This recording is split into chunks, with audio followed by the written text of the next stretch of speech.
namā Daile, kur notiek jauna, radošā kopdarba, muzikālās mistērijas piederība, mēģinājums, kas tapis sadarbojoties komponistam Jānim Lusēnam, dzēniecei Maijai Laukmanai un, protams, režisorei Ziedītei Začestei.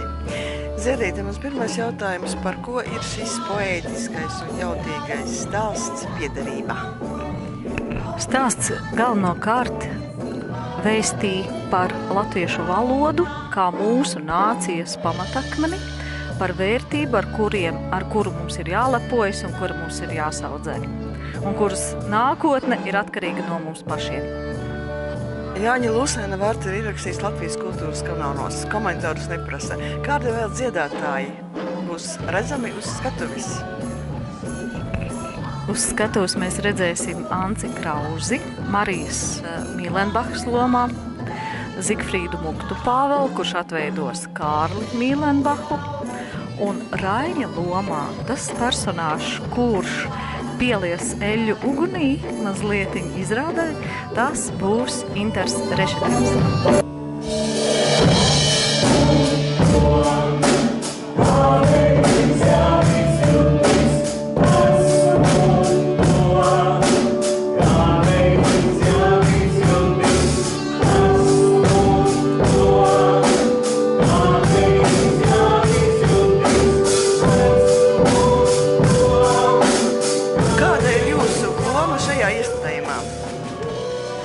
Viena no būtiskākajām.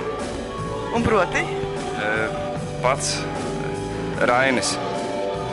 Esmu Rainis, kurš izrādās arī dziedošs šajā gadījumā. Mēs ļaujamies brīnišķīgām Lusēna kompozīcijām, daudzamies, dzīvojamies un mēģinām trāpīt tautai sirsniņā. Vai mums tas izdosies, to mēs redzēsim. Noteikti jums tas izdosies. Ir Raiņa gads, vai tas uzliek kaut kādu lielāku pienākumu, vai loma ir loma? Loma, protams, ir loma, bet spēlēt Raini, tas ir izaicinājums. Protams, es nemēģināšu kopēt vai tuvoties, bet saprast to iestudētāju, to mesīšu, ko viņi vēlas ar šo stāstu pateikt. Tas būtu tā kā virsuzdevums man pašam.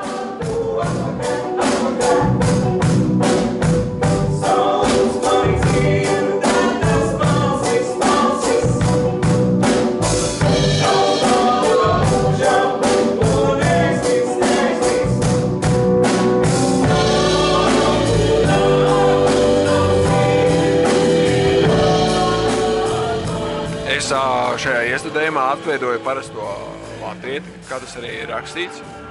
Un es atveidoju cilvēku, kandavnieku, latvieti, kurš izved cauri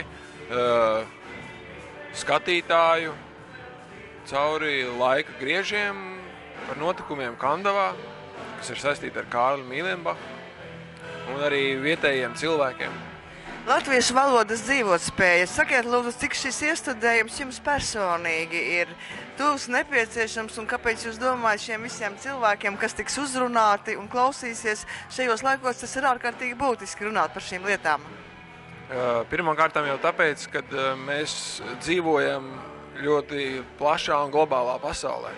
Un kad mūsu Kandava, tas nav noslēpums, ka cilvēki kļūst arvien mazāk, varbūt kaut kādā brīdī jau tas skaitlis ir apstājies, un kāpēc arī tas ir ļoti nozīmīgi, ka Ozolai estrāde ir atjaunota, kas, manuprāt, ir ļoti labs darbs, lielisks darbs, jo tādas vietas ir jāglabā un viņas jāsaudzē, un manuprāt, Ozolai katram kandavniekam jau noteikti ir ļoti dziļi sirdī, un tāpēc vien tas viss ir ļoti svarīgi un skaisti.